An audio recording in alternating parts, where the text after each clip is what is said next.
Halo teman-teman, di video kali ini saya akan membahas mengenai literasi dan edukasi investasi UMKM, terutama pada pengertian investasi dan jenisnya, yaitu saham. Pengertian investasi secara sederhana yaitu investasi adalah penempatan dana pada aset tertentu dengan tujuan mendapatkan keuntungan atau peningkatan nilai aset tersebut di masa depan. Secara sederhana, investasi adalah kegiatan untuk membuat uang atau menghasilkan uang. Cara kerja investasi yaitu menempatkan dana pada instrumen investasi seperti saham, obligasi, properti, dan lain-lain, dan berharap nilai aset tersebut akan meningkat. Salah satu jenis investasi yaitu saham. Pengertian saham secara sederhana. Saham adalah bukti kepemilikan sebagian dari sebuah perusahaan. Saham ini menunjukkan bahwa pemiliknya memiliki hak atas aset dan pendapatan perusahaan, serta hak suara dalam rapat umum pemegang saham (RUPS). Dengan memiliki saham, investor berhak atas potensi pertumbuhan nilai saham, dividen, dan potensi keuntungan dari penjualan saham tersebut. Manfaat investasi dan saham bagi pengusaha. Yang pertama, manfaat investasi saham bagi pengusaha kios potensi pertumbuhan kekayaan.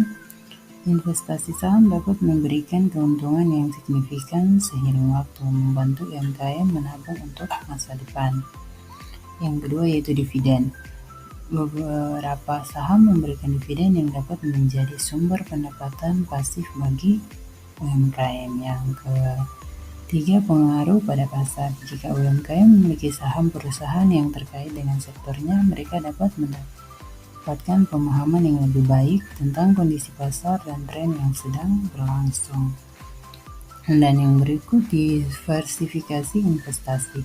Investasi saham dapat menjadi bagian dari portofolio investasi yang lebih luas, mengurangi risiko dan meningkatkan potensi keuntungan. Contoh penerapannya yaitu pengusaha dapat menginvestasikan sebagian keuntungan untuk membeli peralatan baru seperti kulkas atau mesin es. Pengusaha juga dapat menginvestasikan sebagian keuntungan dalam saham perusahaan yang terkait dengan industri makanan atau retail.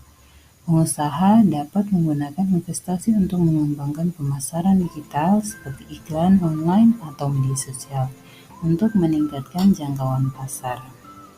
Yang berikut, risiko pengusaha untuk berinvestasi penting untuk diingat. Investasi saham memiliki risiko termasuk potensi kerugian modal. Penting untuk melakukan riset dan analisis yang cermat sebelum berinvestasi dalam saham. Disarankan untuk berkonsultasi dengan ahli keuangan untuk membuat keputusan investasi yang tepat. Cara pengusaha untuk berinvestasi. Pengusaha kios bisa berinvestasi dengan berbagai cara, mulai dari mengembangkan usahanya atau kiosnya sendiri hingga berinvestasi di bidang lain. Untuk kios sendiri, fokus pada peningkatan kualitas produk, pelayanan, dan pemasaran. Sedangkan untuk investasi di bidang lain bisa dimulai dengan investasi kecil dan pilih investasi yang sesuai dengan kebutuhan dan kemampuan. Berikut adalah beberapa cara lebih detail. Yang pertama, mengembangkan usahanya sendiri atau kios. Pastikan produk yang dijual berkualitas baik dan memiliki variasi yang menarik. Yang kedua, perbaiki layanan, latihan karyawan untuk memberikan pelayanan yang ramah dan cepat. Yang berikutnya, pemasaran efektif. Gunakan media sosial, spanduk, atau banner untuk mempromosikan kios. Yang berikutnya, desain kios yang menarik. Buat tata letak kios yang rapi, bersih, dan mudah diakses oleh pelanggan. Yang berikutnya yaitu cara mengatasi risiko investasi saham. Bagi pengusaha, untuk pengusaha kios yang ingin berinvestasi saham, penting untuk memprioritaskan manajemen risiko dan diversifikasi. Selain itu, memahami pasar saham, melakukan riset, dan mencari bantuan profesional dapat membantu meningkatkan keberhasilan investasi.